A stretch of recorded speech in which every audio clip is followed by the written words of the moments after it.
Hi Virgo, welcome to January 2021.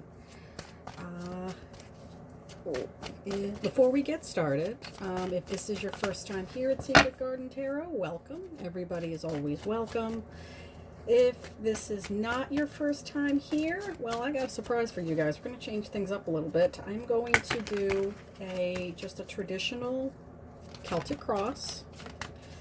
And I have my mini deck for clarifiers. We're going to try to keep it short. I'm going to try to do less shuffling and just kind of deal the cards so the videos get right to the point. That was the one thing that I had the most comments on was, just get to the point. Get to the point, get to the point. So we're going to try to get to the point. I am going to use a couple of clarifiers. You guys are always interested. I am using the Mucatera for the main, and the clarifiers will be my mini deck. So yeah, we're going to just try that. See how you guys like it. Please let me know in the comments below if you like this reading. If you want to try a different spread, that's fine. Thank you guys for all of your likes and share and subscriptions, and our little garden is growing very, very nicely, and thank you so much for it. I get to do this. I'm trying to upload every Sunday, so I'm trying to just kind of mix it up a little bit. Hopefully you guys are watching the Tarot 101 series, where I just go into each of the suits, and I'm going to start the major arcana. I'm going to do 3 cards per video, and just do a deep dive on those. So let me get my clarifiers. We are going to get a clarifier for the immediate outcome and one for the overall conclusion, and we're going to dive right in. At the center of your Celtic cross, we have the Knight of Swords and the Knight of Pentacles. So this is they're not as conflicting as people think they are. I'm sorry, the pages. These are the pages of Swords and the pages of Pentacles. So they're even a little younger, a little bit less mature than the Knights. These are the messengers. So a lot of new information coming in about your financial background, which is good. I know you guys are all about the coin. At the base of the spread, down here, we have the 6 of Swords. So moving from one location to a next. They can actually mean physical moving. It's also taking the lessons that you have learned and then putting them and bringing them with you. Only take what you need. And I like this one because he is using that big staff.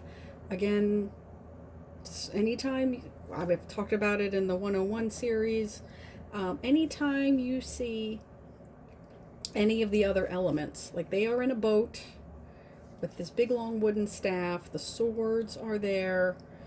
Obviously it took a lot of money to rent this boat, so they are taking the intellectual energies, using their practical natures, and taking what they love and what they've learned and moving forward. So that's what I usually, when I speak of reading the whole card, that's what I'm talking about. And your immediate past is the Emperor.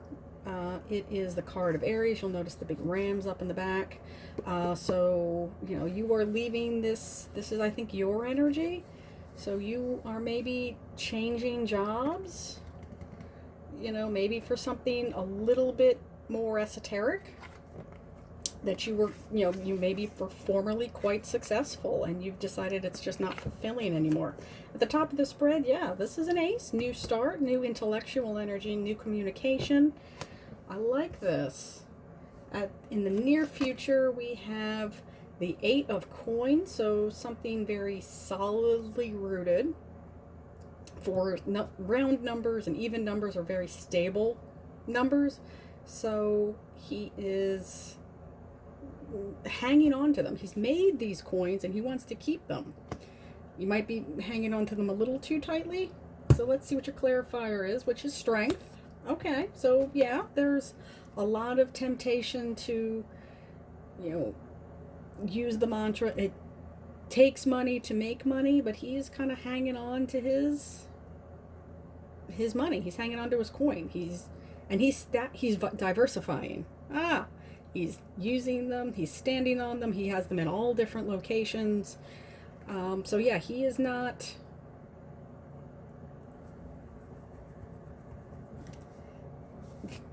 He's not stagnating his money. Let's put it that way. So he's using it. It may not be the wisest thing to do, but it's, he certainly could be less wise about it. He could be doling it on out. He could be buying a big flashy car.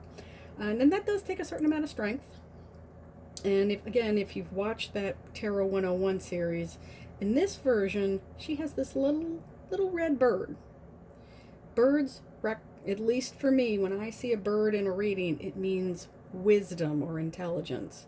Like, it means happiness. It means freedom. So yeah, she has done her work. And she knows this line isn't going to attack her in any way, isn't going to be this temperamental to her. She has the freedom of that knowledge. All right, so let's see. You're hoping for a rest. That you've done your work. You are ready. In a lot of them, this knight will look like this almost look like an effigy, like he's deceased. In this one, he is alive but napping. If that makes sense, he could jump up at any minute. And your outside influence is the Magician. I like this Magician because everything is available to him, and that is maybe what you have to realize, is that you are the manifester. He has the Ace of Wands, he has the Ace of Cups, he has the Ace of Swords. All of these aces are within his control, or her control in this case. It's a good energy. I'm happy with this energy. But let's see what your hopes are. Oh, Queen of Cups. So emotional stability. The higher court cards always mean stability. So she is somebody who has reached the top of her suit. She is mature. She is stable. She is holding her cup aloft. It's almost like a trophy that she's been successful at what she puts her mind to. And now let's see what the overall outcome is. Oh, Ace of Coins. And, oh, the High Priestess. I like this. We'll put the High Priestess over there. So, yes, you got two aces here, Virgo. I like this. And the Magician. I like this. It's a lot of young energy. There's new stuff going on. So whatever this new idea or new intellectual energy, it is going to produce your lucky penny. I like this. I like doing these readings because I don't like being the bearer of bad news. Just be fair to yourself.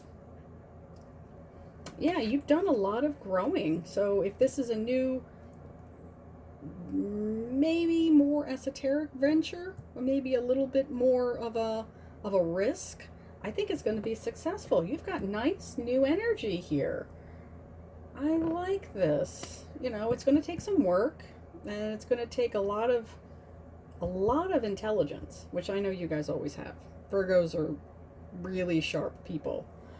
Yeah, but it's going to take some time. So that's what the High Priestess is about, is following your gut, following your intuition. Rest when you have to. You have learned your lessons. You have the knowledge. Use it for newness. I like this, Virgo. I'm really happy about this. I'm going to get one more clarifier. And just see if there's anything else that the cards want to tell us. I am I'm happy with this, Virgo. I like this. Let's get one more card. Ooh, the Star. Oh, your wishes coming true. I like this, Virgo. I really do. I like this. I think it's been a long time coming, because none of this took, it's particularly what this reads is, when this strength card is, yes, you're taming the beast within, but this took a long time to get to. You got to remember, she's been training this lion since he was a tiny baby, since he was a little lion cub. It took a long time. Takes a lot of trust. Takes a lot of confidence. Takes a lot of, a lot of intuition, a lot of guts to do it. So she is free from the knowledge that he will turn on her. So, and maybe that's where you're coming from. Maybe that's why you're hanging on to these coins a little too tightly, because when you were, back in the day, when you were this guy, it kind of took things in a bad direction. But yeah, you've rested, you've regrouped, you've made yourself a new plan, and you're moving forward. I like this, Virgo. I'm very proud of you.